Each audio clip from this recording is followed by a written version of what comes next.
purchased a digital modeling amplifier. Let's get into it.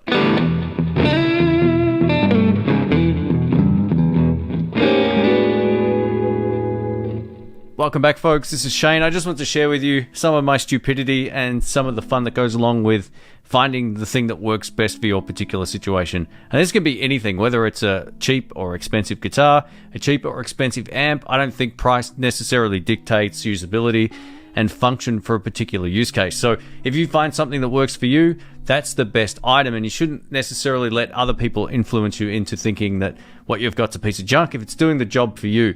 So that's where I'm coming at this from, and I have to keep my shields up because I purchased something I didn't think I would do or get again.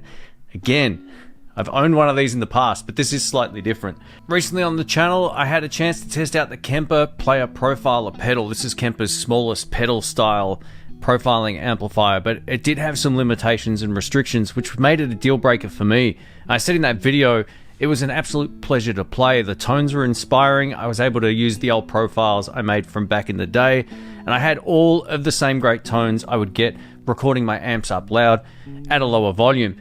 There's going to be some trade-offs and compromises with using any digital product, like how it reacts in the room and the feedback and all that kind of stuff, but the end result was it was some of the best recorded tone I've had in a long time. I've got pro amplifiers, I've got pro microphones, and while I'm not the best guitar player in the world by any stretch of the imagination, I can get a pretty great sound most of the time. I've recorded albums for myself and other people, and I started to think, man, this Kemper really simplifies the entire process. I said in that video, the Kemper Profiler Player is probably best suited to someone who's already in the ecosystem, and I probably wouldn't recommend it for someone just getting into it because you can't profile your own gear. Now, if that's not a deal breaker for you, it's freaking awesome. I was so on the fence. I was so close to pulling the trigger, but I couldn't do it. I actually took it back and I thought, man, what do I do now? It's got in my head. And when things get in my head, something stupid always happens. So let me show you what I got. All right, so let me give you the big reveal. Here we go. What is it? Oh, it's this. It's the Kemper Profiler. This is the unpowered version. It allows me to capture the tones of my signal chain and my amplifier. I scored this on eBay as an open box from a shop here locally, and it saved me a fortune. There was this good sale on eBay this month that took like 10 or 15% off it or something. It took a good amount of money off this particular unit. Now, when it comes to the tones of this, it gives me more flexibility. I can profile my own amps, my own signal chains, like I used to do back in the day with the rack unit version. Now, you might be saying, why did I sell the rack unit version if you're a long-term subscriber? I used to live in the sticks, and I was able to crank my amps up without any problems, and there's nothing that quite beats that feeling. But I tell you what beats the feeling of going deaf, having one of these. And while I'm not going to get rid of cranking amps up in the room for certain videos, I think this would be best suited for any time I'm just recording a guitar review video where I want to get all the sounds that you guys are familiar with, that I actually like and that are my tones, but I can also pick from maybe something a little bit different from time to time as well. So that's where this will come in handy. Now, when it comes to pedal reviews, I don't think I'm going to be using this. Being that I've owned a Kemper, I never really felt like it worked great with pedals like the Klon, which kind of push a frequency in an amp that didn't really work in the Kemper. I'm going to try all of this again because since using the Kemper back in the day, they've changed so much with this unit. There's now this whole liquid profiling thing, which I need to get my head around. The learning curve is going to be fun for a guy like me. I'm actually a bit of a tech guy, so I don't have a problem sort of sitting down and working things out, but the reason I wanted this over the Kemper Profiler Player, which was the pedal version, is the screen. Once I have this set up, I can simply turn it on, click it over to the profile I want, and I'm done.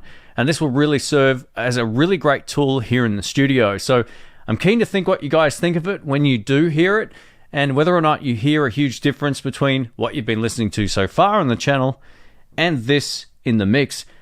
Interestingly enough, I came across one of my old videos. I was replying to some comments, and I heard the Kemper in action back in the day, and it sounded so good.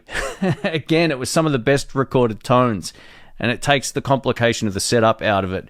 Now, back at my old house, I had a dedicated room for this studio, and I also had one for my tech studio, so everything was separated. But now I'm in a situation where I'm always moving things around because both channels are in this room. My tech studio is up against this wall over here, so I have to move my desk, and then I shoot the guitar videos this way, and I think this will just sort of simplify the process up until the point I move again. But anyway, it is what it is. So the Kemper Profiler amplifier is something I didn't think I'd buy 6 months ago, but after hearing the player again, it got in my head, man. It got in my head bad, and it was all the tones I love about my gear in a much easier way to record, and that's what I think. That's where I think this really shines. As ugly as it might look, or as old as it might be, I love the fact Kemper are also still supporting this. And unlike other digital modeling amplifier companies or digital products, maybe a pedal or whatever, they're not releasing new ones every year. They're sort of stuck by this for like 10 years or so, which is pretty cool. It goes to show you that the Kemper head itself, in terms of tech, is probably all you actually need to get great amp model tones. But I love the fact I can get my sounds out of this, and to me that makes the choice pretty obvious on what to do. But anyway, we'll see how we go long term. And again, this video is not sponsored. I ended up buying this because I thought it might sort of simplify my setup for certain types of scenarios. But thanks again for watching. My name's Shane. I will catch you on the next one.